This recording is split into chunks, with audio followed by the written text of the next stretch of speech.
yang ditinggalkan. Al-Furqan ayat 7.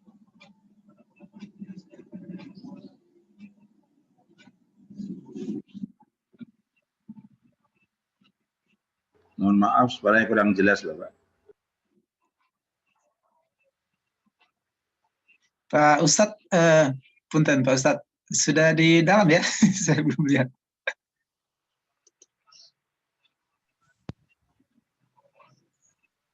Ya baik Bapak dan Ibu, kita rest sebentar, insya Allah 2-3 menit kita menunggu teman-teman yang juga sedang pada connecting.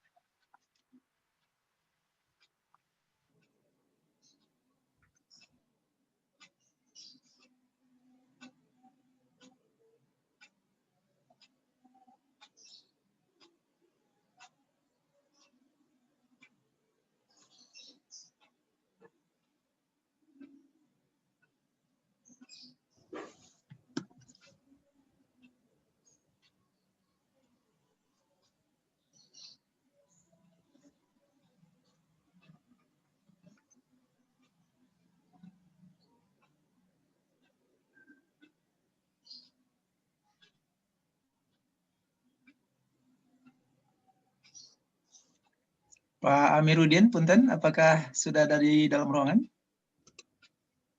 Pak Amiruddin Saleh.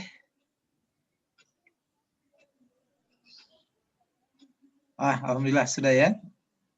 Mohon cek suara Pak Amir. Wabarakatuh. Waalaikumsalam warahmatullahi wabarakatuh. Alhamdulillah cukup bagus Pak suaranya. Kita tunggu sebentar Prof. Kudang. Oke. Barangkali kalau sudah di dalam, Prof. Kudang bisa tes sound, Pak Kudang.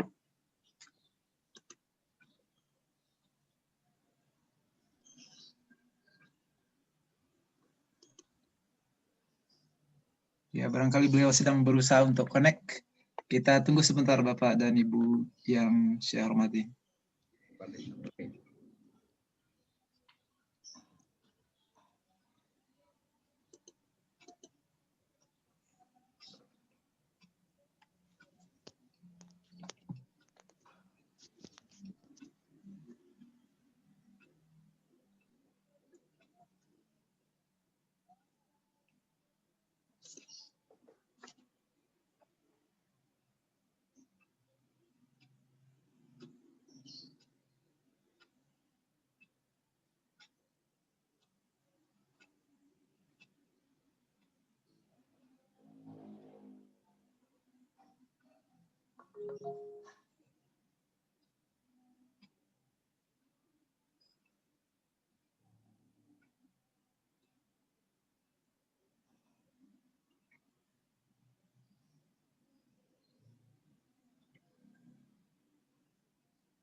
Saya coba kontak dulu Bapak dan Ibu. Prof. Kudang mungkin masih berusaha masuk ini.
Waalaikumsalam.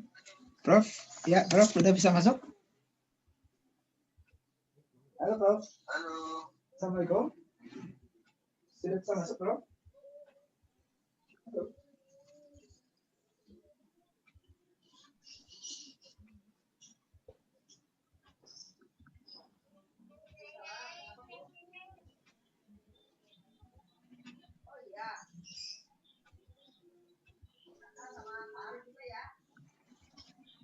Halo. Waalaikumsalam. Prof, sudah bisa masuk? Ya ini. Ya sudah semua connect dulu ya. Ya. Ada sudah daringnya ya?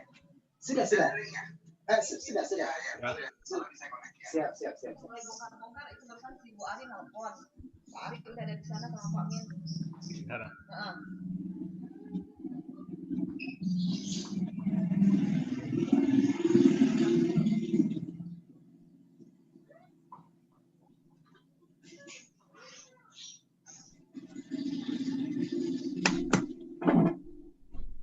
Ya, Bapak dan Ibu semua, jadi beliau rupanya memang sedang usaha connect, insya Allah sebentar lagi akan bersama kita. Kami sambil menunggu beliau dari P2SDM mengucapkan terima kasih kepada Bapak dan Ibu, dan mohon maaf barangkali di antara Bapak dan Ibu ada yang mungkin kami share undangannya barangkali lebih dari 1 kali ya, mungkin ada yang kebagian undangan 2 kali. Barangkali itu karena ada nomor yang memang tersimpan 2 kali. Jadi mohon maaf kalau ada di antara Bapak Ibu yang mungkin memenuhi chatnya terundang 2 kali atau mungkin malah 3 kali ya Bapak dan Ibu. Baik, tapi pada prinsipnya insya Allah untuk OAC ke-16 dan selanjutnya kami akan tetap memberikan undangan yang premium ya, undangan yang japri khusus pada Bapak Ibu yang mengisi daftar hadir. Artinya kita berharap ya ada waktu yang khusus bagi Bapak dan Ibu untuk melihat chat itu. Karena kalau melalui grup kadang-kadang bisa terlewat undangannya. Jadi bagi Bapak dan Ibu yang nanti mengisi daftar hadir, insya Allah akan kami sampaikan undangan secara japri dan juga berdasar nomor-nomor yang masuk di daftar hadir. Insya Allah nanti akan kami share materi yang hari ini insya Allah akan disampaikan oleh Prof. Kudang. Baik, kita tunggu sejenak Bapak dan Ibu semuanya. Beliau sedang masih berusaha connect. Terima kasih.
Sambil menunggu Bapak dan Ibu, sepertinya beliau sudah dalam proses ini, sedang proses. Alhamdulillah sepertinya sudah bisa masuk ya. Assalamualaikum warahmatullahi wabarakatuh. Waalaikumsalam warahmatullahi Warahmatullahi wabarakatuh. Alhamdulillah ada kopiah yang sama Pak Amir. Aduh, Masya Allah. Maafin Pak Amir, itu switch ruangan, soalnya di ruangan satu itu nggak stabil. Ya, Baik. stabil dah. Terima kasih Pak Ustadz. Ya, monggo semuanya. Assalamualaikum warahmatullahi wabarakatuh. Waalaikumsalam warahmatullahi wabarakatuh. Baik Pak Amir, Pak Kudang, kita izin mulai ya Pak. Ya, silakan Pak. Baik, Nah. Bismillah. Assalamualaikum warahmatullahi wabarakatuh. Waalaikumsalam warahmatullahi wabarakatuh. Waalaikumsalam. Alhamdulillahirabbil alamin wassalatu wassalamu ala asrafil anbiya'i wa mursalin wa ala alihi wa sahbihi ajma'in amma ba'du. Allahumma salli ala Muhammad. Kita bersyukur kehadirat Allah Subhanahu wa taala. Hari ini Bapak dan Ibu, teman-teman semua, sahabat OAC dimanapun berada. Alhamdulillah hari ini saya lihat dari penjuru Indonesia ya, hadir sepertinya nih dari Aceh ada, sampai ke Sorong ini juga ada yang hadir dari Sorong, termasuk dari Payakumbuh, Jawa, Kalimantan, dan teman-teman kita yang alhamdulillah setia sampai OAC ke-15 ini. Dan kami menerima banyak chat juga dari teman-teman merasa cukup bermanfaat ya apa yang kita bahas dari OAC 1 sampai ke-15 ini. Dan Prof. Kudang dulu mengisi pada OAC kedua. Jadi ini saat ini kita sudah pada putaran kedua. Jadi beliau mengisi kembali pada OAC ke-15 ini. Baik Bapak dan Ibu, insya Allah pagi ini karena waktunya sudah sedikit telat kita mulai. Kita lanjut saja kepada Pak Dr. Amiruddin Saleh. Barangkali ingin menyapa sejenak para peserta. Silakan Pak Amiruddin, Kepala P2 SDM IPB. Ya, terima kasih Pak Dr. Yanafri, host kita.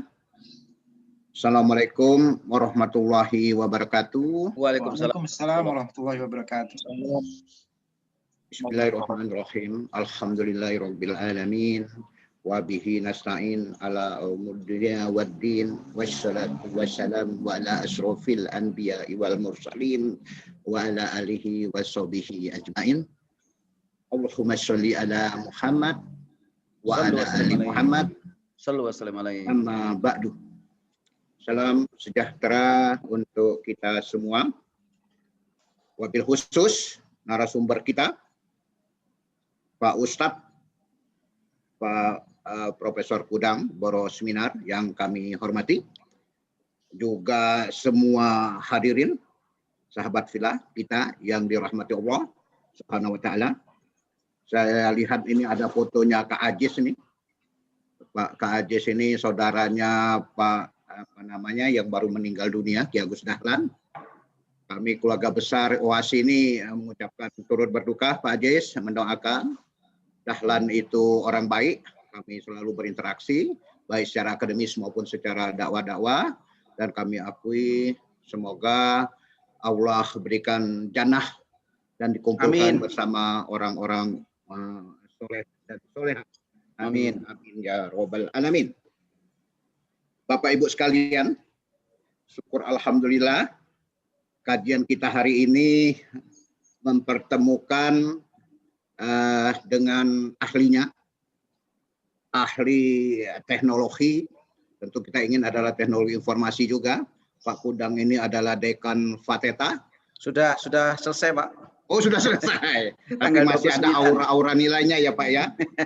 Karena kita ingin cerita juga bagaimana strategi kita menjadikan keluarga Allah. Nah, tentu kita menuntut bagaimana IT pun turut bisa membantu mengembangkan ini. Dan saya kira Ustadz kita ini hafiz Quran juga. Tentu kita ingin membangun bagaimana setiap kita ini, Muslim ini adalah bersaudara. Nah tentu membangun suatu komunitas menjadi keluarga Allah itu ternyata tidak mudah. Intrik-intrik, nuansa-nuansa yang namanya hati, perasaan, emosional, saling beda kepentingan di dalam keluarga Allah pun tetap ada. Gitu ya. Disitulah posisi iblis, jin bermain begitu. selalu ingin mengutak-atik hati kita gitu ya. Jadi kita ingin pencerahan lah kepada Bapak kita, Al-Ustadz Profesor Dr. Insinyur Haji Kudang Boroseminar ini untuk sama-sama sharing cerdas, sharing smart, dan mungkin nanti kita bangun juga diskusi-diskusi bermutu. Mudah-mudahan kegiatan puasa kedua tahun 2001 ini memberikan makna bagi kita semua. Amin. Itu harapan kita. Mudah-mudahan kita sebagai orang beriman yang selalu bisa mendekatkan diri kita kepada Allah Subhanahu wa taala, minimal dalam skop kecil mengarahkan keluarga kita menjadi keluarga Allah Subhanahu wa taala. Saya kira itu pengantar saya. Mudah-mudahan perhatian, kerjasama, partisipasi aktif teman-teman. Kami ucapkan terima kasih. Billahi taufik wal hidayah. Wassalamualaikum warahmatullahi wabarakatuh. Saya kembalikan kepada Pak Hos. Warahmatullahi wabarakatuh. Dr. Yanefri.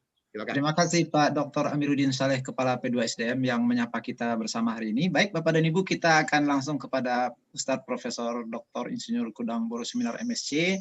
Insya Allah beliau bersama kita hari ini akan membahas satu topik yang luar biasa ya, satu topik yang sangat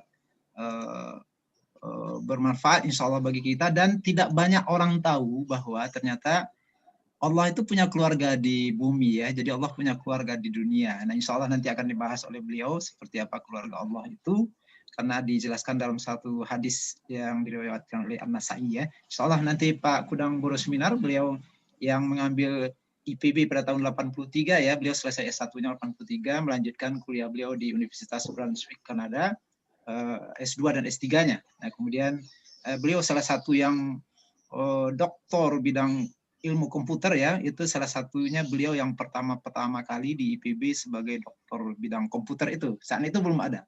Makanya beliau juga mencoba menggagas bagaimana caranya mengkoneksikan antara pertanian dengan komputer. Memang satu hal yang luar biasa bagi beliau yang menjadi catatan bagi kami di IPB, Bapak dan Ibu, teman-teman semuanya, bahwa beliau di sela-sela kesibukan yang luar biasa itu mencoba ya bagaimana ketika terlecut gitu bahwa Al-Quran itu oleh sebagian besar umat Islam itu justru tidak dinomorsatukan, maka itu melecut bagi beliau dan sekarang menjadi hafiz Quran ya. Luar biasa, alhamdulillahirabbil alamin. Baik, silakan Pak Kudang, sekitar 30 menit beliau menjelaskan. Silakan. Terima kasih, alhamdulillah wa syukurillah atas kesempatan diberikan kepada Pak Amir juga ya, kepada Pak Yanefri.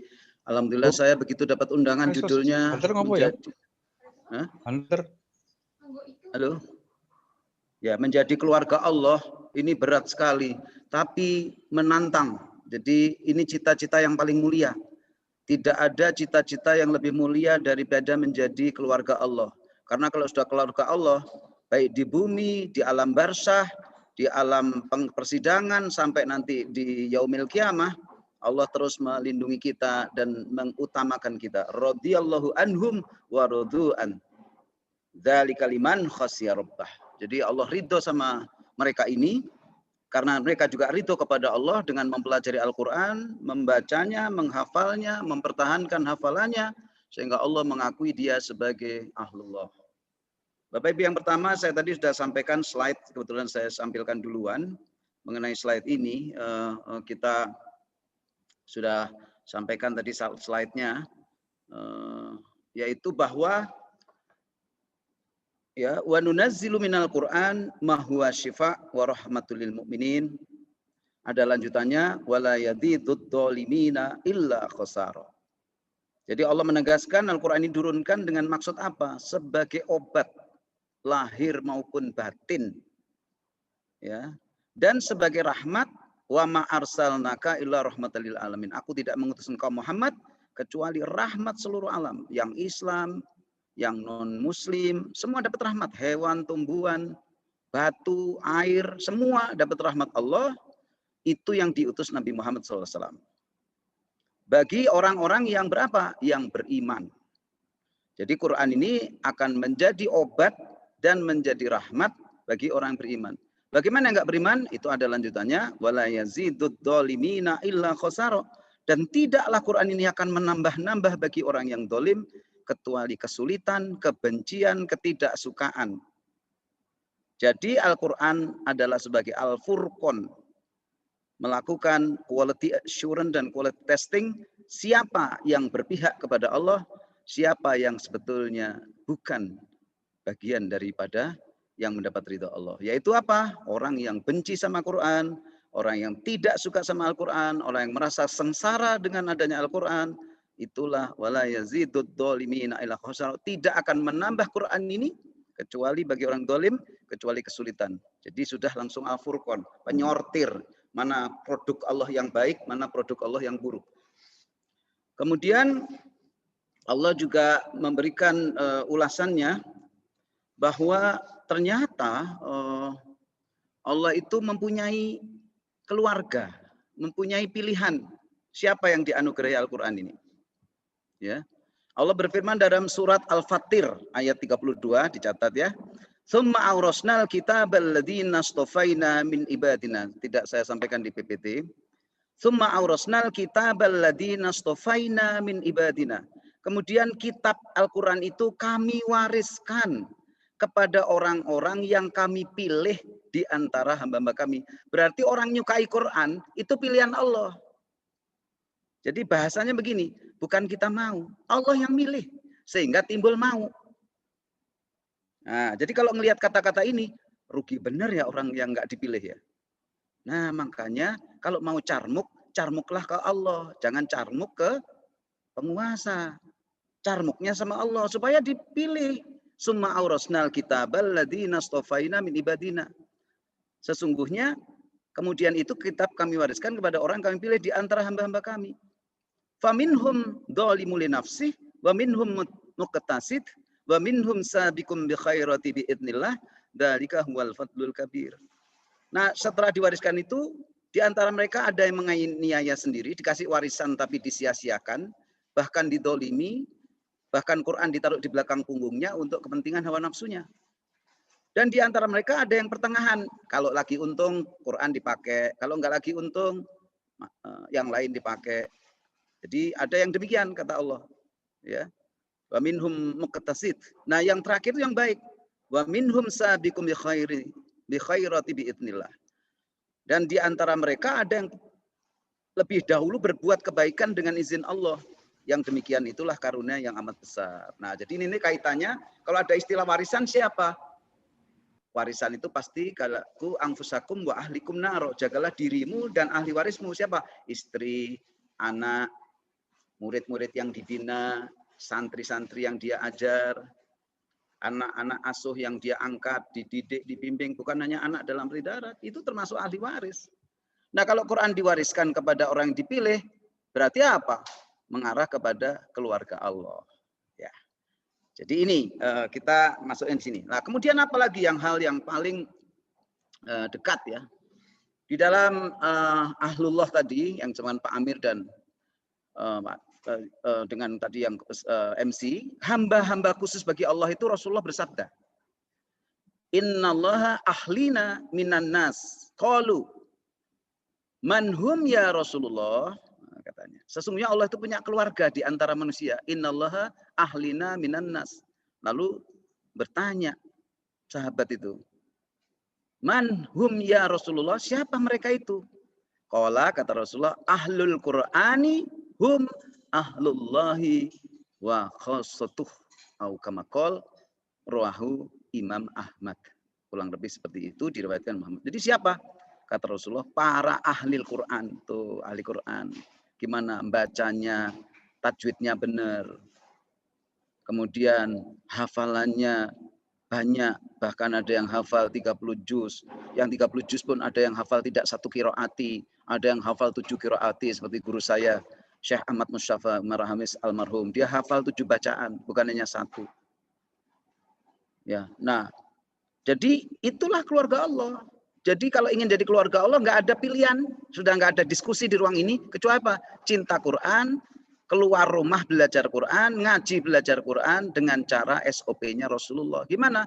Rasulullah aja punya guru, Jibril alaihissalam. Ketika Rasulullah disuruh baca Quran, Rasulullah tahu diri kemampuannya, dia nggak bisa baca tulis, bagaimana baca disuruh sama Jibril, gurunya. Nggak mau. Ditekan badannya Rasulullah itu. Allah memaksakan. Tekan, tetap nggak mau. Yang ketiga makin kenceng, akhirnya Rasulullah mau. Jadi untuk menjadi keluarga Allah, paksakan orang. Paksakan perseorangan, paksakan dalam institusi. Nah pengajian begini namanya itu Pak Amir. Top itu top. Paksakan. Kudu dipaksakan untuk kebaikan. Akhirnya Rasulullah baca. Ketika baca, kan ayat pertama turun. Iqra bismi rabbikal. Iqra bismi rabb. Langsung diikutin. Belum selesai Jibril baca. Kenapa? Rasulullah takut hilang ingatannya. Belum, nggak bisa baca, nggak bisa nulis. Nggak ada rekaman, nggak ada HP. Jadi ikut. Apa kata Allah? La tuharrik bihi lisanaka lita'jala bih. Wahai Muhammad, kamu jangan tergesa-gesa menggerakkan lidahmu karena kamu ingin cepat menguasainya. Oh.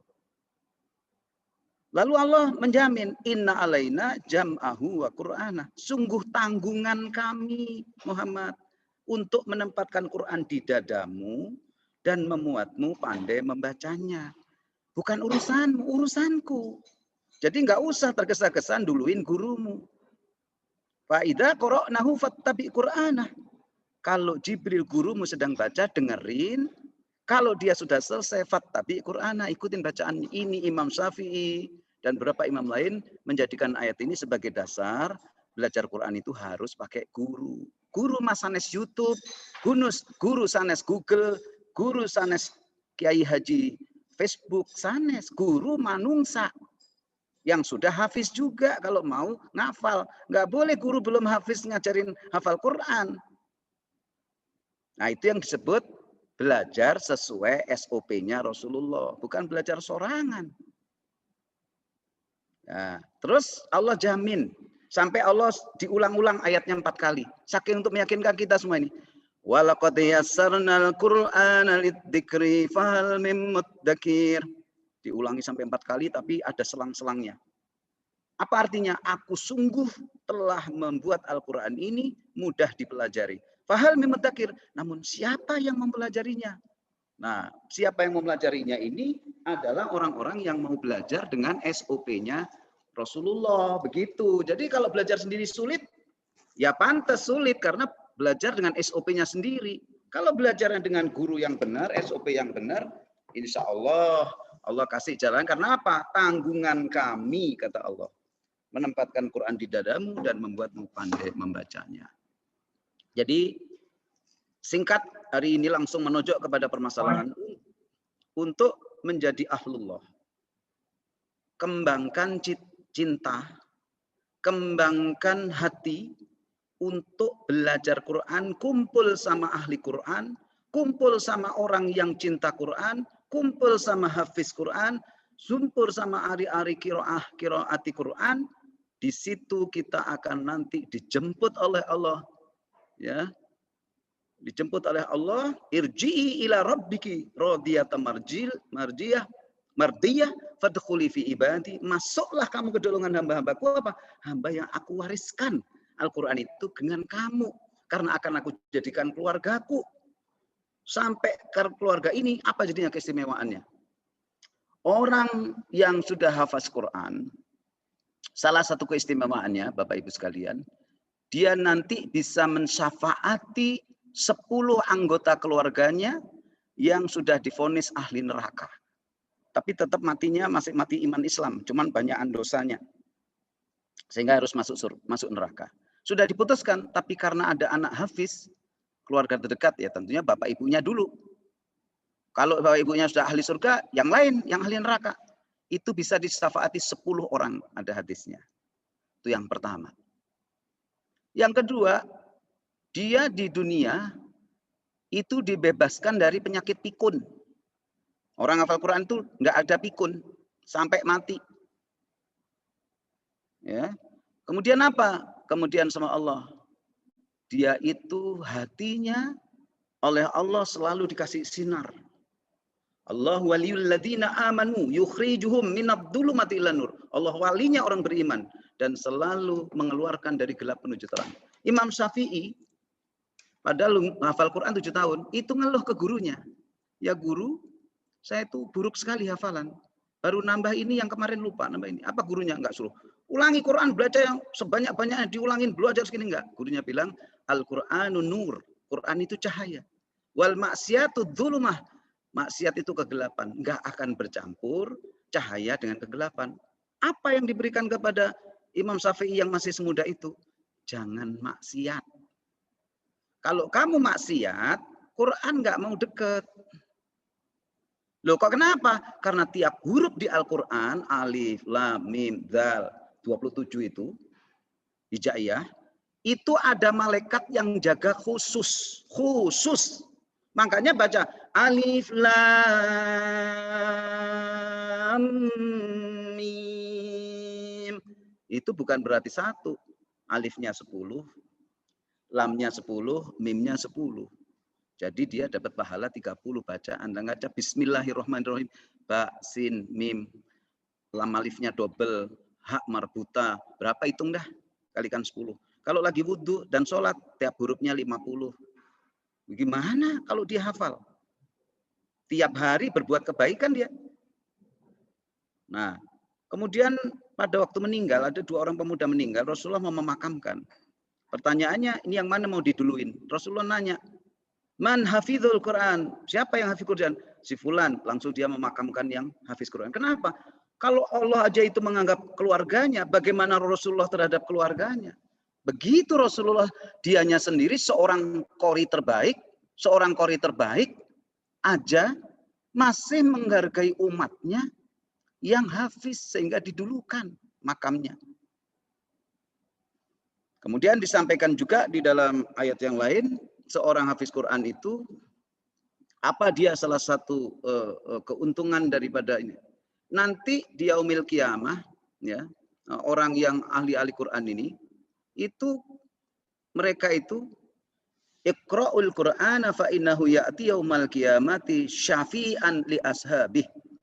Bacalah Al-Qur'an itu sebab di hari kiamat nanti akan datang sebagai penolong bagi para pembacanya. Gimana yang menghafalnya? Lalu di dalam kubur, orang-orang yang meninggalnya dalam keadaan sedang belajar Al-Quran dengan SOP yang benar, berguru benar, mati nih, dalam arti disebutkan bahwa malaikat akan menziarahi kuburnya. Seperti Al-Mekah, yaitu Ka'bah, ditawafi manusia. Jadi kuburannya diziarahi malaikat seperti Ka'bah ditawafin manusia. Nggak pernah sepi kan? Kalau kita pergi umrah atau haji. Nggak pernah sepi, nunggu sepi pengen nyuma jarat. Nggak pernah sepi, wong malaikat juga ada di situ. Berarti apa? Kuburnya aja udah menyenangkan. Orang lain disiksa, lagi mikirin berapa lama gue menderita. Dia malah diziarahi malaikat. Ada yang lagi ngaji, ada yang lagi sholat. Banyak yang masih sholat, ngaji di dalam kubur. Makanya membacakan surat Al-Mulk akan membuat si mayit itu nanti diizinkan oleh Allah ngaji terus di kubur. Ada cerita riwayat seseorang ketika diajak Rasulullah menginap di suatu tempat, terus dia dengar suara orang ngaji Al-Mulk. Akhirnya dia bertanya, Rasulullah, aku mendengar itu, apakah ada orang di sini? Enggak ada, itu yang di dalam kubur yang ngaji, kata Rasulullah. Jadi bukan hanya Yasin aja, Al-Mulk. Barang siapa suka baca Quran, nanti di kuburnya ngaji. Ya. Nah, kemudian habis gitu Allah Subhanahu wa taala juga memberikan kekhususan. Apa kekhususannya? Bahwa banyaknya hafalan, ayat-ayat yang dia hafalkan, dipahami, diamalkan, kemudian diajarkan, ya baru dihafalkan aja, itu menjadi tingkat makomnya dia di surga. Naik kamu. Naik lagi ya Allah. Ya sebanyak ayat yang kamu hafal, yang kamu baca. Naik terus. Sekarang bayangkan kalau 30 juz mentok sama siapa tempatnya di surga. Kelas VIP bersama Rasulullah, para syuhada, shodiqin, aulia. Di situ tempatnya. Nah, kemudian apalagi ahlullah ini. Orang tuanya bingung. Dia dipakein mahkota. Nanti di yaumil qiyamah. Pakein mahkota. Ada cahaya terang banget.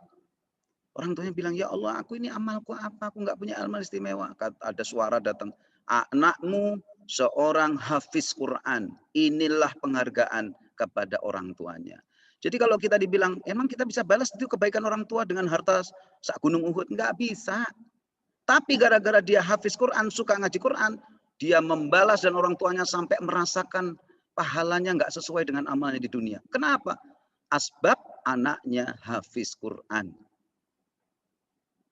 Jadi sampai bingung-bingung tuh orang tua, nangis, bahagia. Kok seperti ini? Dia enggak pernah ngajarin anaknya. Kebetulan anaknya belajar sendiri sama guru, dibimbing. Dia diajarin guru tuh sama orang tua, birrul walidain, doain orang tua.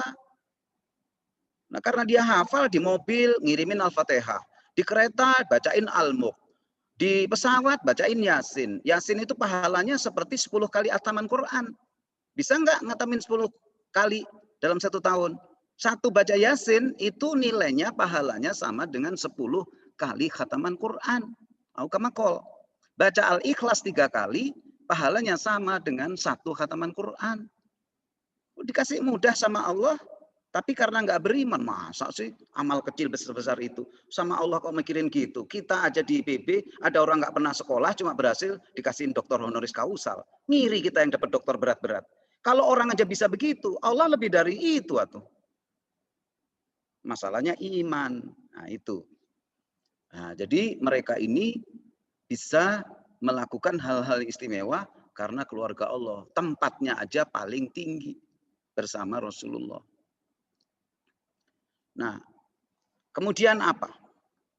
Orang yang suka mempelajari Quran, suka mengajarkan Quran itu disebut kelompok Rabbani, Rabbaniyin. Orang yang tadi juga keluarga Allah, dia Rabbaniyin, apa itu? Orang yang selalu terdidik, terjaga, terlindungi oleh Allah. Sekarang kalau Allah pelindungnya bagaimana? Siapa yang bisa ganggu?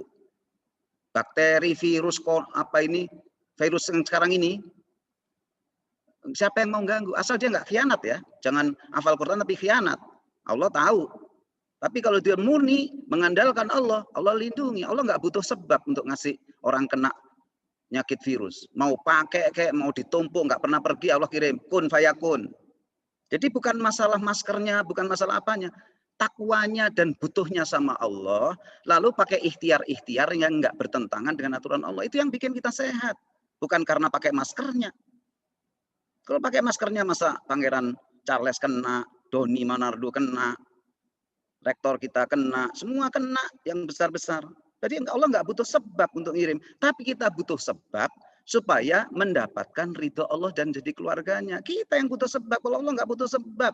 Fa idza qada amram fa innama yaqulu lahu kun fayakun. Kalau Allah berkehendak tentang suatu hajat, tinggal ngomong jadi. Jadi sekarang ini ujian bagi kita. Siapa yang betul-betul ngandarin Quran, siapa yang ngandalin masker. Gitu loh. Ya. Nah, kemudian yang berikutnya, ini ayat tadi, kunu rabbaniyina bima kuntum tu'alimunal kitab wa bima kuntum tadrusun. Jadilah kamu, katanya, orang-orang yang selalu orang-orang rabbani. Gimana jadi orang rabbani? Yaitu kuntum tu'alimunal kitab. Kamu mengajarkan Al-Quran. Wa bima kuntum tadrusun, disebabkan kamu itu suka tadarus, ngaji, deres, ngafal. Jadi disebut rabbani kalau apa? Suka ngaji, tadarus, ya, murojaah, tadabur, Quran, dan kemudian apa yang kedua? Dia itu mengajarkan ilmu yang diperolehnya. Bima kuntum tadrusun bima kuntum tu'alimunal kitab, mengajarkan kitab. Jadi pedagang jujur. Jadi ketua UAC yang meninggikan Al-Quran. Jadi ketua departemen yang mengajak kepada syiar Allah. Jadi dekan yang litukabirullah ala mahadakum wala alakum tashkurun, diajak orang semuanya mengagungkan Allah supaya termasuk orang bersyukur. Nah, itu ngajarin itu bukan kayak gini ceramah, ini mah ceramah mah bisa aja saya ceramah tapi kelakuan beda kan bisa. Tapi kalau sudah mengajarkan yang dengan fi'li, amal, keadilan, kasih sayang, kata-kata yang baik, memaafkan, orang lihat bukti, ini akhlaknya apa ya? Itu seperti sahabat tanya kepada Aisyah radhiyallahu anha, Aisyah, akhlak Nabi itu yang bagaimana sih? Ditanya, antum iqra'ul Quran? Naam. Terus ditanya, lalu kenapa? Ya akhlak Rasulullah itu ya Quran. Makanya disebut sahibul Quran. Tidak ada satu perintah Quran yang Rasulullah tidak laksanakan. Tidak ada yang dilanggar Quran yang Rasulullah langgarnya. Tidak satu ayat pun dia pilih-pilih. Nah, akhlaknya Quran. Jadi Rasulullah bukan menghafal, sudah akhlaknya Quran, sehingga disebut di surat An-Najm atau surat Nun itu ya. Itu disebut fa innalaka la ajran ghairu mamnun fa innaka la ala khuluqin azim. Sesungguhnya mereka Rasulullah itu tidak gila, tidak berdasarkan nafsunya. Fa innaka la ala khuluqin azim. Sesungguhnya akhlaknya Rasul itu agung. Kalau kita disuruhnya mulia, Rasulullah di atasnya agung. Yang nyebut siapa? Allah, bukan lagi deklarasinya Nabi Muhammad. Allah yang ngatakan fa innaka la ala khuluqin azim. Shadaqallahul adzim. Sungguhnya engkau Muhammad berangkat agung. Sehingga kalau kita belajar Quran, beriman Quran, nggak percaya sama hadis Rasulullah.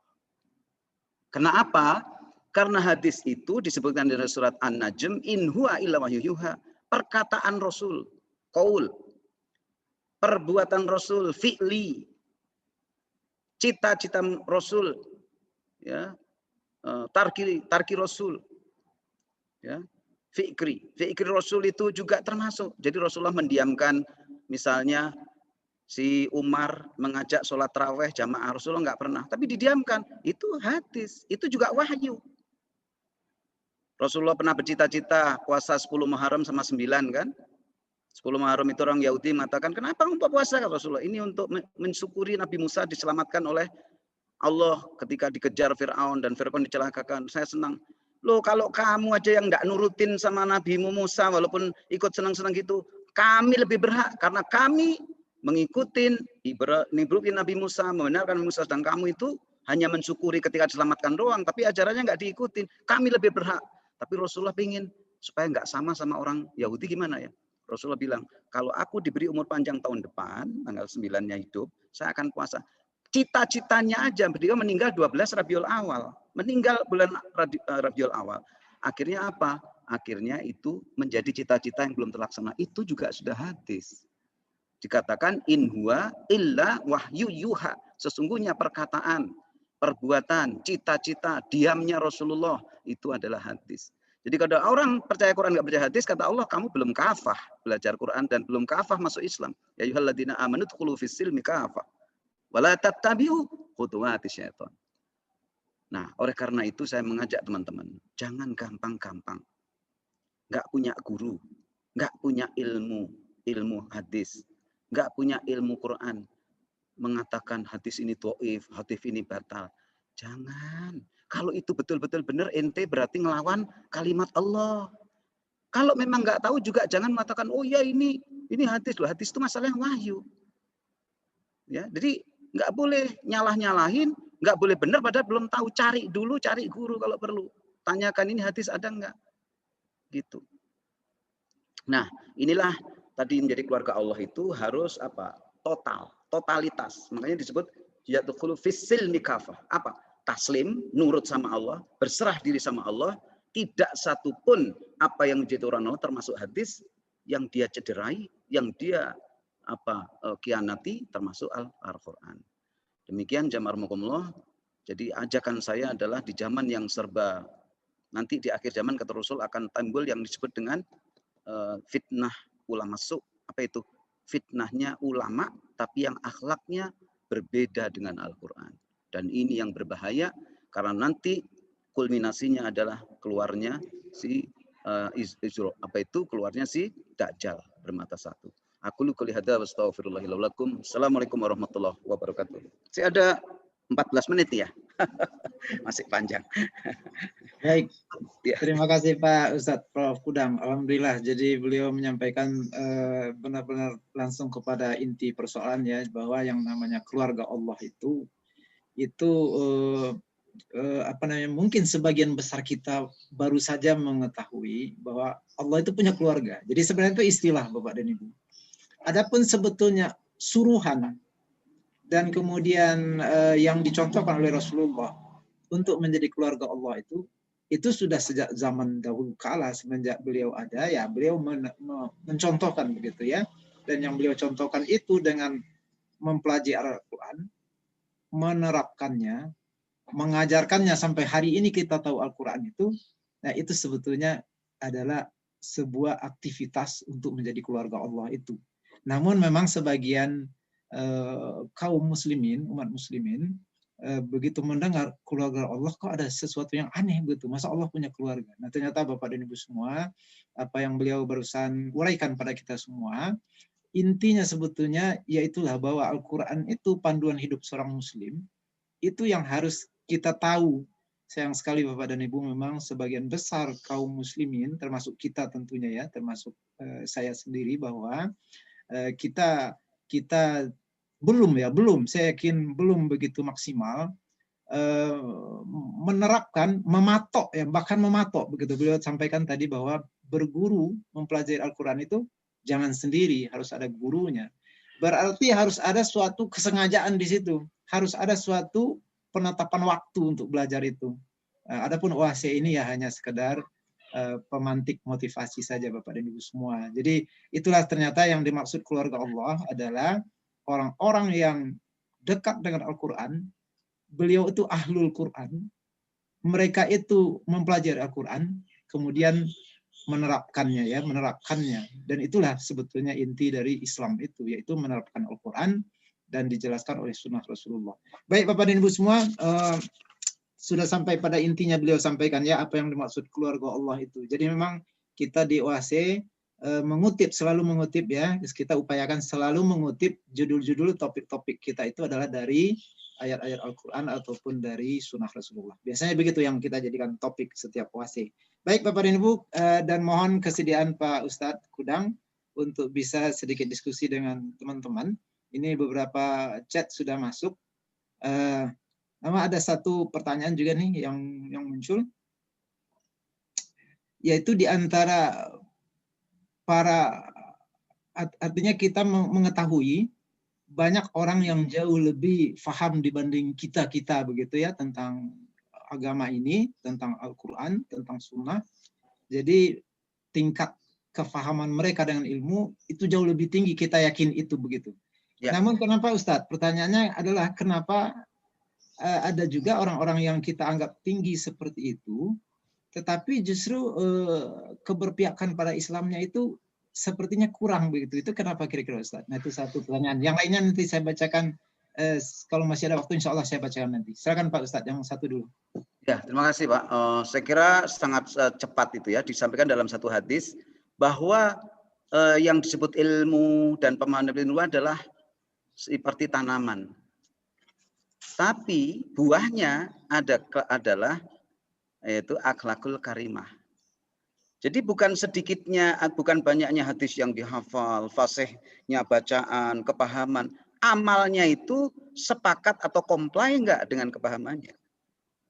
Kalau dia enggak comply, berarti ibarat pohon yang berdaun, berbunga, tapi enggak berbuah. Sehingga Rasulullah mengajarkan, bu'istu li utamima makarimal akhlak. Aku ini diperintahkan untuk menggerakkan, mengajarkan akhlak yang karimah. Jadi kalau ukuran akhirnya muncul enggak akhlak karimah, ilmunya sedikit, cuma tahu misalnya ya ayyuhalladzina amanu taqullaha haqqa tuqatih wa la tamutunna illa wa antum muslimun. Dia selalu ya Allah, aku jangan sampai dimatikan dalam keadaan yang buruk. Dia menjaga, hanya tahu hafal ayat itu oleh Allah dinilai. Kenapa? Hanya satu tapi dia konsisten. Hadis banyak hafal, Quran hafal, bacaan menakjubkan, tapi akhlak buruk. Ini yang disebut dengan oleh Allah ulama su'. Apa itu ulama su'? Ulama yang buruk karena ilmunya mencukupi, akhlaknya tidak sepakat. Dan kata Rasulullah, masuk nerakanya lebih dahulu dari orang kafir. Nah, jadi intinya berarti apa? Bukan banyaknya ilmu, Pak. Berarti apa? Hatinya masih ada penyakit. Fi qulubihim marad, fazadahumullahu marad. Dalam hatinya ada penyakit. Sehingga Allah tambah lagi penyakitnya apa? Makin tahu ayat, makin banyak melanggar, kan aneh ya? Nah, demikian Pak. Baik, terima kasih Pak Ustadz. Nah, saya bacakan satu pertanyaan yang muncul di sini.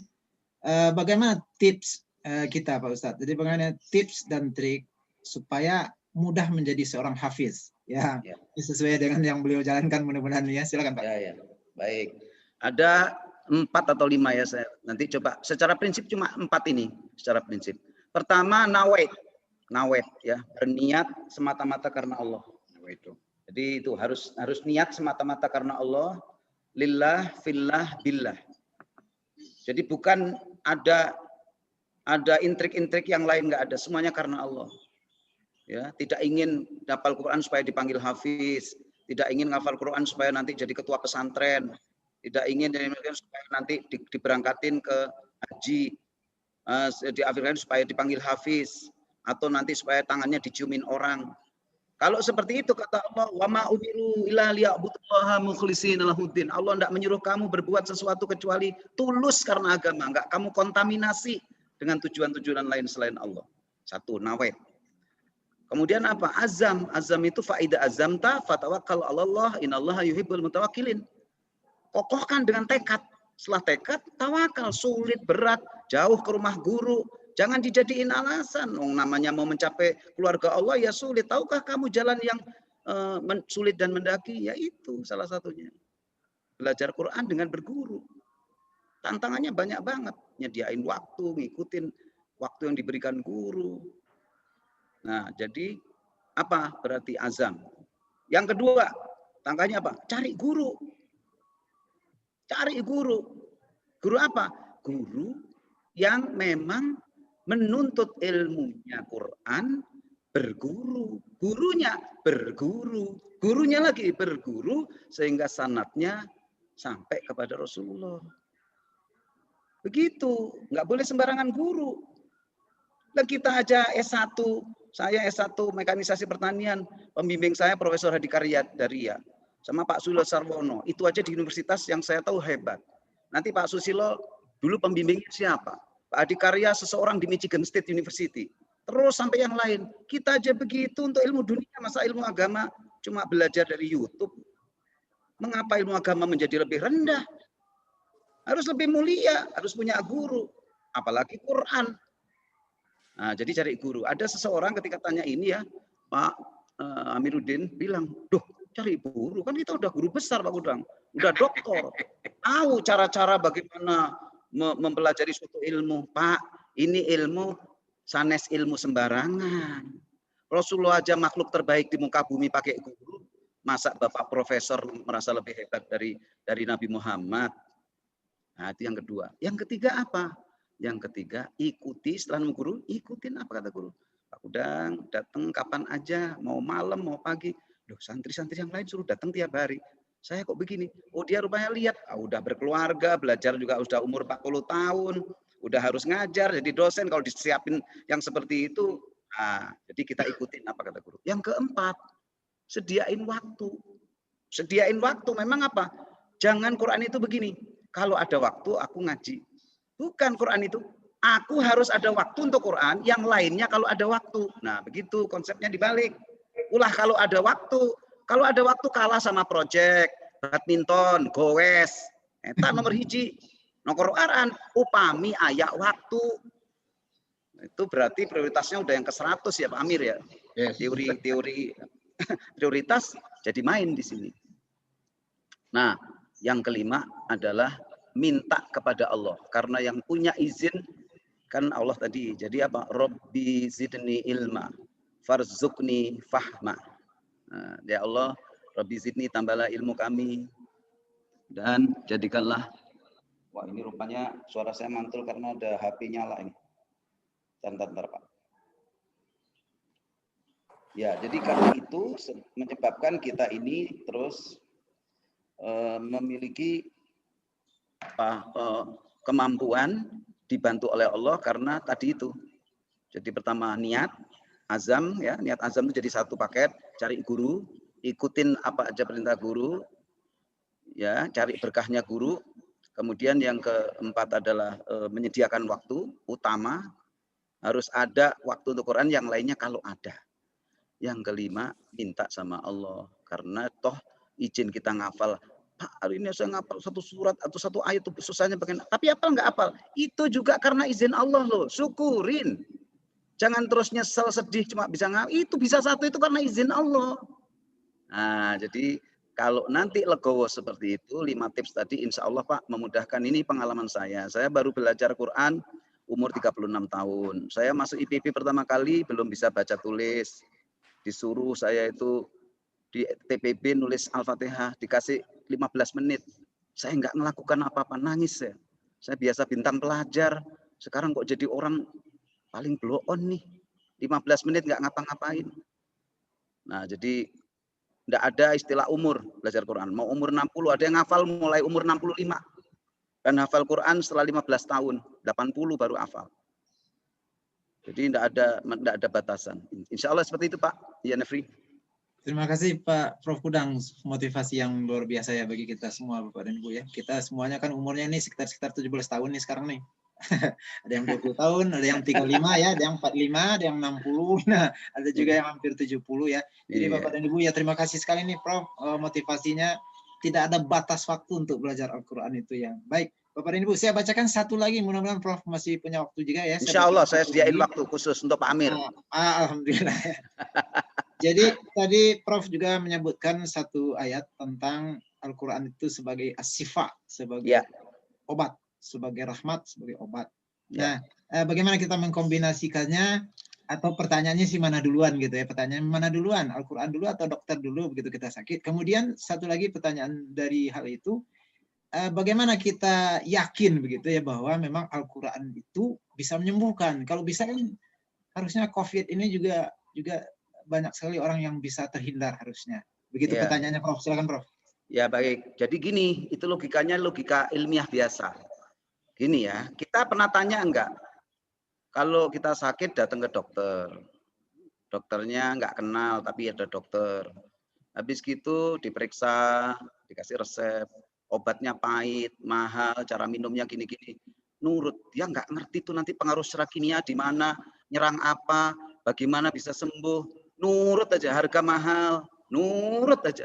Bisa enggak sama Allah taslim gitu? Sama dokter aja kita kayak begitu tuh.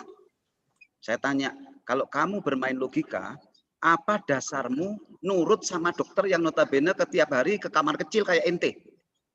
Loh Pak, kan dia itu berpendidikan, dia itu punya ilmu, ahli. Tanyain lanjut, bagaimana dengan yang membuat dokter itu?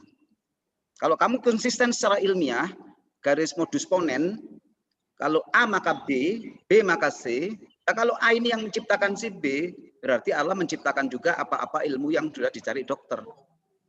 Berarti sumber ilmu dari mana? Dari Allah. Kamu sama dokter aja nggak nanya, dia itu siapa, ilmunya apa, logika gimana. Apa sulit sih kita mempercayai yang nyiptain dokter? Coba dilawan sendiri. Kita ini masih orang ilmiah konsisten apa bukan? Ente itu ilmiah kalau urusan dunia. Begitu urusan Allah ente nggak ilmiah. Ngaku aja dah. Itu. Jadi masalahnya harusnya kalau lihat dokter aja percaya sampai itu, ya gimana dengan yang buat dokter dong? Gimana yang membuat ilmu kedokteran dong? Semua ilmu kauliyah kauniyah itu adalah sunatullah, pasti dari Allah juga. Nah, jadi untuk membuat itu pertama selalu pakai afala ta'qilun. Apakah kamu nggak berpikir? Gitu. Nah, jadi pertama membangun itu satu, melihat di sekelilingnya, mulai dari diri kita. Gimana gigi kita ini? Diri kita percaya sama dokter. Dasar percayanya bukan karena tahu ilmunya kita. Apa? Tahu si dokter itu orang berilmu. Nggak mungkin sembarangan. Lu gimana yang nyiptain dokter dong? Kira-kira gitu aja dah. Yang kedua apa? Mau beriman. Ya. Ala bidzikrillah tatma'innul qulub. Sesungguhnya orang yang banyak berzikir kepada Allah, hatinya tenang. Loh, zikir yang paling afdal apa? Ya, fa'lam annahu afdalu dzikri ba'dal Qur'an la ilaha illallah. Seafdal-afdalnya zikir setelah Quran, kalimat la ilaha illallah, berarti baca Quran itu zikir tertinggi. Terus banyak ngaji aja udah enak nanti. Antara Allah yang ngiring kita kepada cinta itu. Demikian Pak Enfi. Baik, terima kasih Pak Prof Kudang. Sangat logis ya jawaban beliau, sederhana dan itu berlaku umum sebetulnya. Baik Bapak dan Ibu, satu lagi nih Prof, saya bacakan. Monggo, silakan. Ini tentang hal yang baru saja marak ya di pendidikan kita, tentang SKB Menteri Pendidikan Prof, yaitu yang tentang masalah seragam itu. Ya ini hanya minta tanggapan Prof aja. Gimana kira-kira itu? Ya. Gini, kita harus melihatnya secara komprehensif ya. Secara komprehensif. Yang saya dengar nih, saya kalau nanti nggak tahu dikoreksi. Jadi kalau nggak salah itu ada satu sekolah mewajibkan pakai seragam muslimin dan muslimat. Nah, seragam muslim muslimat itu kan kewajiban bagi orang yang beragama Islam. Gitu. Jadi kalau benar ada seperti itu, kita termasuk rada-rada memaksakan. Padahal di Al-Quran Allah sendiri la ikraha fiddin qad tabayyana rusdu minal ghayy. Allah tidak mengenankan kita untuk memaksa dalam masalah agama. La ikraha fiddin. Berarti apa? Nyuruh dia karena nggak enak sama orang lain, nggak katakan nggak maksa, tapi membuat dia di situ nggak enak sendiri. Ya, memang mewajibkan sesuatu yang tidak diwajibkan. Rasulullah aja nggak pernah ngajak seseorang anak asuhnya itu untuk masuk Islam dipaksa. Tanya dulu sama bapak ibumu. Kalau bapak ibumu boleh, kamu boleh, silakan. Akhirnya dia, ya baik, baleng. Datang Rasulullah, ya Rasul, aku masuk Islam. Loh, kok cepet amat udah izin? Ibu saya dulu dengan bapak saya mau ngelahirin saya nggak minta izin Allah. Masa saya masuk agama Allah saya minta izin? Ya sudah, masuk. Tapi Rasulullah nggak mau maksa. Jadi kita juga harus ada komprehensif analisis. Kan ada semuanya itu ada hubungan sebab akibat. Kita jangan berbuat yang membuat Islam kita malah menjadi kayak begini nih. Yang nggak boleh maksa, ya nggak usah maksa. Bagi yang beragama Islam, pakai, wajar dong. Kalau yang nggak bagi, ya jangan dipaksa. Nah kalau itu nggak benar, baru sih ini menurut saya ya kritik juga kalau itu terjadi. Apa alasannya? Orang India aja sing nggak apa-apa pakai baju itunya. Ya, biarawati di kita pakai banyak di sekolah juga nggak apa-apa. Kalau ada yang sekolah kayak gitu, kenapa kita nggak boleh? Kan kemerdekaan kita kepada Allah lebih tinggi dari kemerdekaan kepada pemerintah. Ya, itu. Jadi saya kira kita memang harus bertindak apa? Warok. Warok itu bijak, teliti, tepat pada wilayah otoritas kita. Itulah seorang muslim yang warok, hati-hati. Makasih. Baik, Pak Ustadz. Ini pertanyaan masih banyak, tapi saya mohon izin saya bacakan satu aja. Ini jadi pertanyaan ini kita mau 100 saya layanin, mau 100 sudah, nggak usah ngomong satu, mau 100 saya layanin. Pokoknya jam 10 aja batasnya, karena baik, saya tapi, dasar hijab ya. Ya, kita insya Allah akan bacakan satu pertanyaan yang terakhir saja, karena pertanyaan-pertanyaan yang lain mudah-mudahan tercukupkan oleh jawaban beliau yang sudah disampaikan tadi. Dan kami panitia OAC sangat menghargai teman-teman yang sudah hadir. Tepat waktu tadi jam 7.45 sudah masuk dan kita janji sampai jam 9 barangkali ada di antara Bapak Ibu yang juga punya kegiatan setelah ini. Jadi kita closing memang sebentar lagi setelah satu pertanyaan ini. Dan mohon siap-siap juga Pak Juber barangkali ada yang mau ditampilkan untuk Pak Kudang setelah ini. Dan saya bacakan pertanyaan terakhir ya Prof ya. Ini mungkin untuk klarifikasi. Jadi saya kira bagus juga ini pertanyaan ini. Beliau ini mengkhawatirkan apakah orang yang awam ya maksudnya setelah mendengar ada kajian OAC judulnya keluarga Allah begitu, beliau ini mengkhawatirkan jangan-jangan diplesetkan oleh orang yang nggak ikut seperti anak Allah begitu. Nah mohon di apa namanya sumbernya begitu Ustaz, apakah hadis atau Al-Quran, beliau begitu bertanya. Saya kira bagus juga pertanyaan. Oke. Tadi itu hadis yang saya baca itu tadi hadis. Nah, ini hadisnya nih, bentar. Nah, ini hadis riwayat Ahmad. Jadi tadi kan innallaha ya ahlina minan nas. Sesungguhnya Allah itu punya keluarga di antara manusia. Manhum ya Rasulullah, siapa mereka itu? Rasulullah qala ahlul Quran hum ya qala ahlul Quran hum ahlullah wa khassatuh.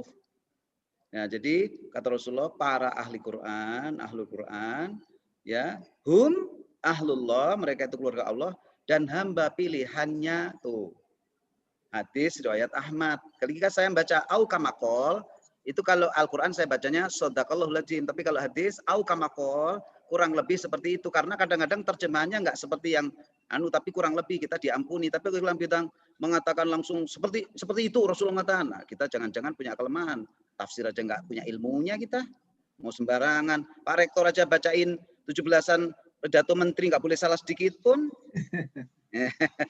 Jadi bahasa tertibnya kalau baca Quran shadaqallah dan baca hadis bisa shadaqta ya Rasulullah, Tapi kalau baca hadis kita bacain terjemahannya, sebaiknya au kamakol, kurang lebih atau kurang lebih seperti itu.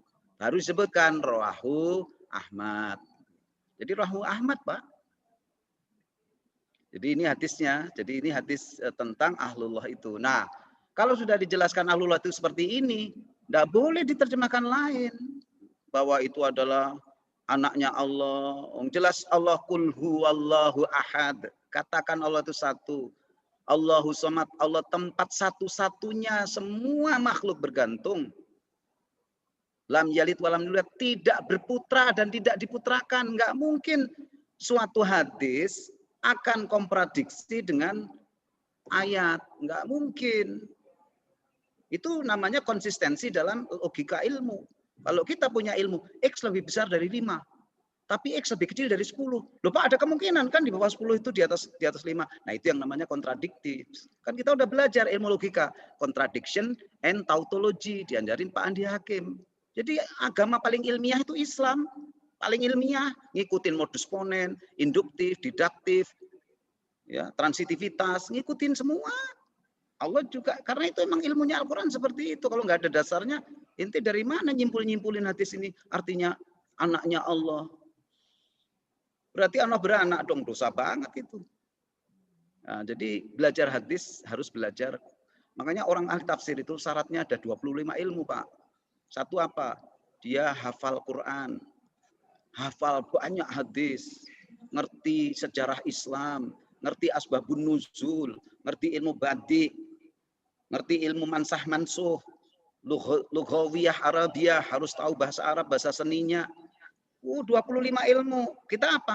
Tinggal pakai aja tafsir Jalalain, Ibnu Katsir, tafsirnya Quraisy, ya. Kemudian ada tafsir-tafsir yang lain, Al-Bukhari dan sebagainya. Mereka memang punya 25 ilmu. Kita ngafal Quran kagak.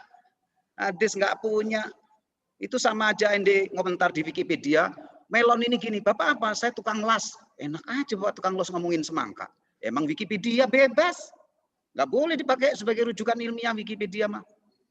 Nah, begitu Pak Jeffrey, terima kasih. Terima kasih Prof. Kunam.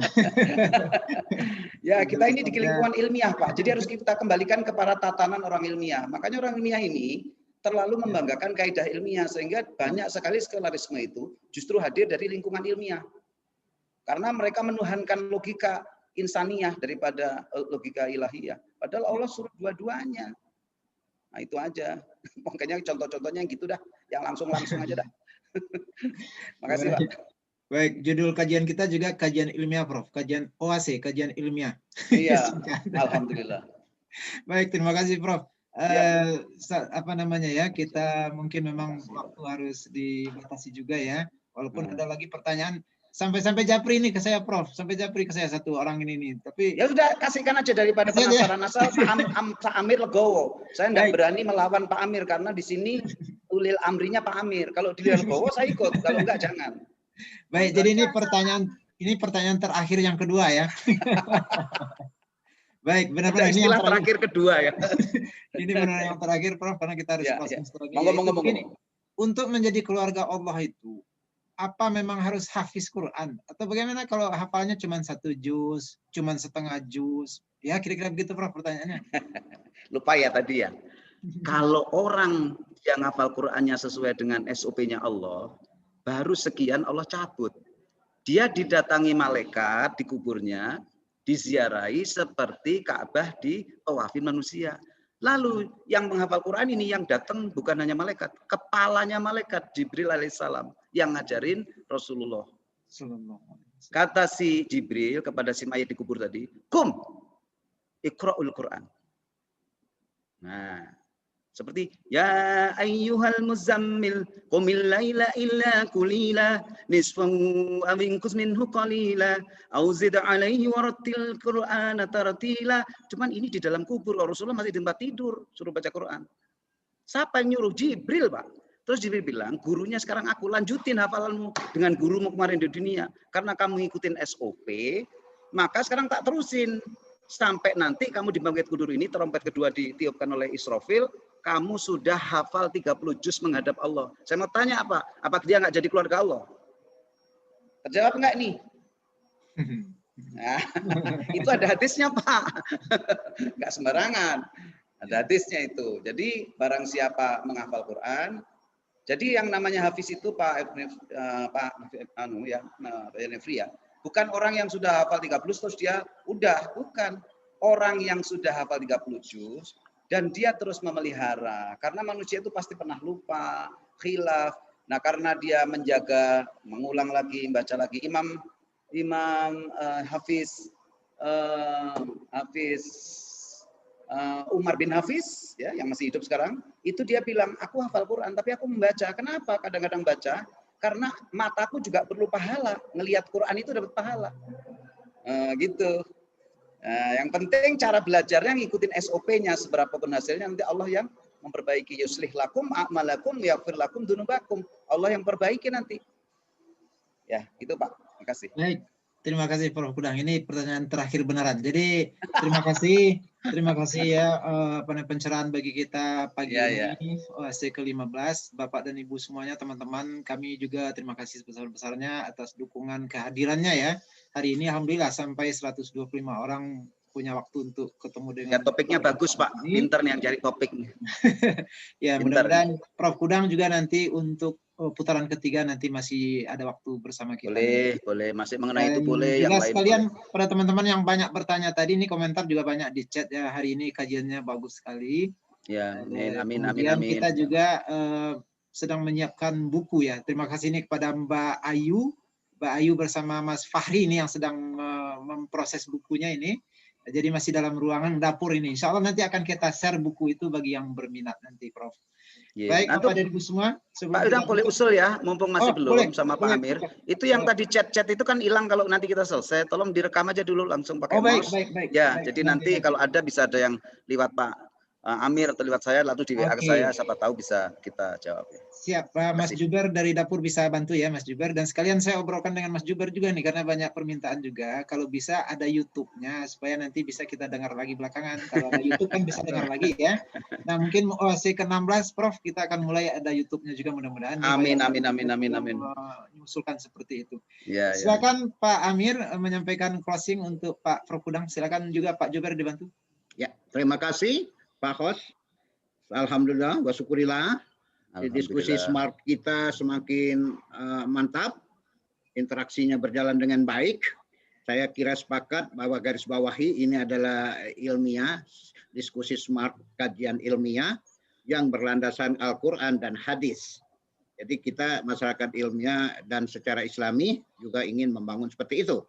Nah, tentu dari kami kepada Profesor Kudang, Boros Seminar di OAC ke-15. Waduh, penghargaan. Dengan hati yang sangat syukran. Ya, saya dan kelembagaan P2SDM mengucapkan terima kasih atas perkenan dan kesediaan waktu luang menjadi narasumber di kegiatan-kegiatan kajian ilmiah tersebut. Mohon diterima dengan baik, Pak. Ya, saya terima. Alhamdulillah wa syukurillah. Hadza min fadli Rabbi. Ya. Terima kasih Pak Yan. Saya kembalikan kepada Pak Yan waktu dan tempat. Baik, terima kasih Pak Dr. Amiruddin Saleh, Kepala P2SDM, dan Bapak dan Ibu semuanya. Sekali lagi kami ucapkan terima kasih dan mohon maaf bisa mengisi saran-saran ya di daftar hadir. Dan bagi Bapak dan Ibu teman-teman yang mengisi daftar hadir, insya Allah akan otomatis dapat japri undangan OAC ke-16 biasanya begitu. Dan untuk materi hari ini kami akan minta nanti ke Prof. Kudang kalau bisa kita share juga kepada Bapak dan Ibu yang mengisi daftar hadir. Kenapa begitu ya? Karena di daftar hadir itu kan ada nomor HP Bapak Ibu semua. Jadi kami akan balas begitu dengan materi itu nanti dan juga kehadiran OAC ke-16. Baik, itu saja bersama, Pak. Foto bersama untuk lampiran buku kita. Silakan Pak Juber dibantu nih foto bersama Pak Juber. Silakan dibantu Pak Juber. Sebagai lampiran buku.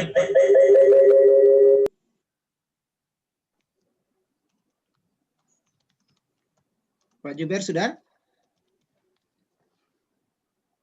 Ya, baik Pak. Untuk Bapak dan Ibu di-on-kan kameranya.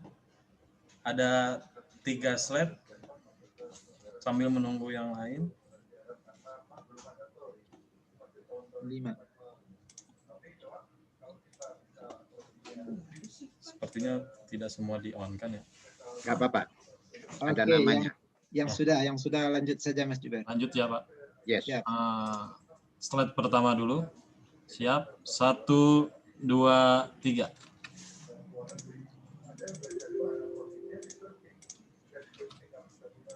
Slide kedua. 1, 2, 3.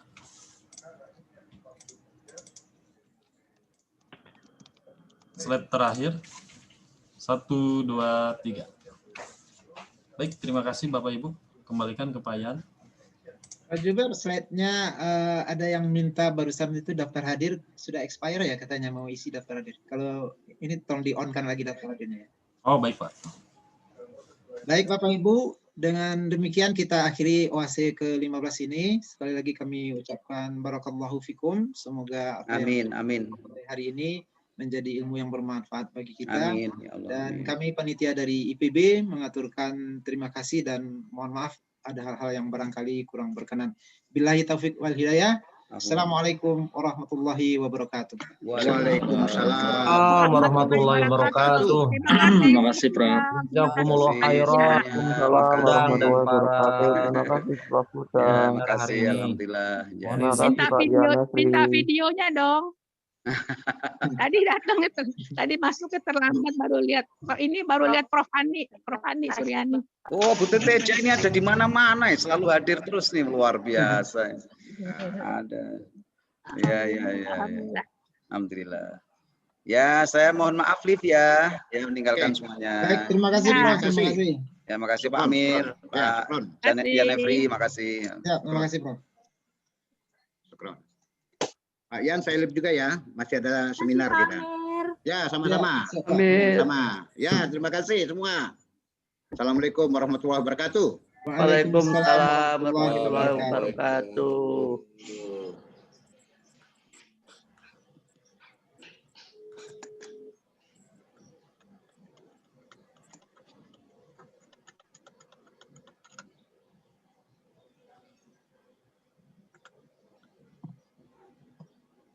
Terima kasih Pak Janabri Fatiar dari Terima kasih. Kalimantan mendengarkan.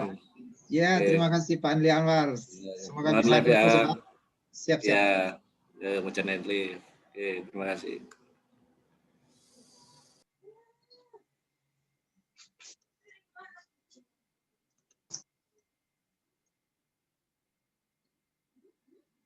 哥说的